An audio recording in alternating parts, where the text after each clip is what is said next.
Salamünaleyküm, hər vaxt olsun.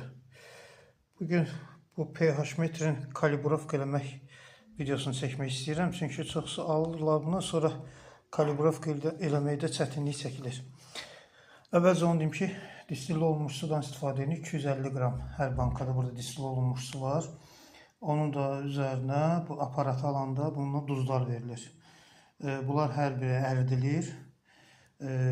Sifarişçinin təlimatı ilə birinci kalibrovka 6.86'da olmalıdır. Sonra 4'də, sonra 9, tam %18'də kalibrovka olmalıdır.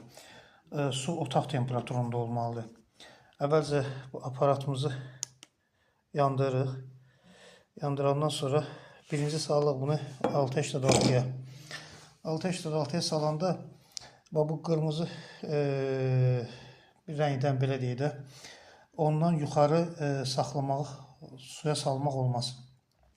Burada bir kal düyməsi var. Bu düyməni basıb 10 saniyə saxlayırıq.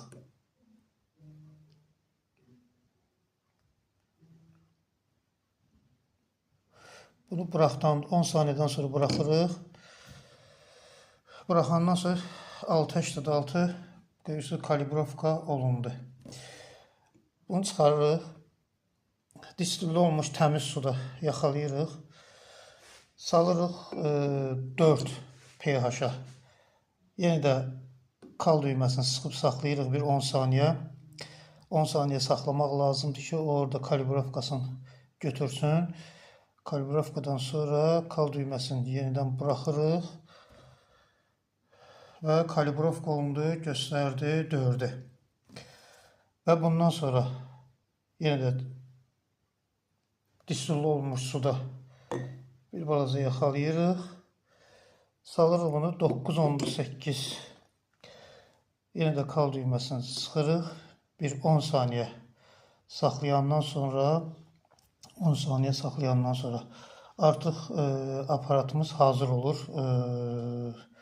Yəni bağda istifadə edilmiş məhlulların tərkibini yoxlamaqdan ötürü istifadə edirik. 9-18 tam kalibrovka olundu.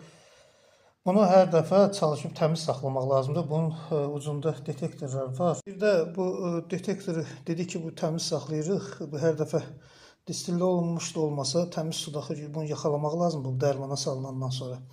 Bir də bu duzları atmırıq. Yəni bu bankada ağzını bağlayıb saxlayırıq. Ayda bir dəfə onsuz bunu kalibrovka eləyəcəyik. Bu duz paketlərini də üstünə yapışdırmaq da olar. Yəni mən üstünə yazmışam da, indi yapışdıracağam da yəqin ki. Yəni bunu da atmırıq bu su.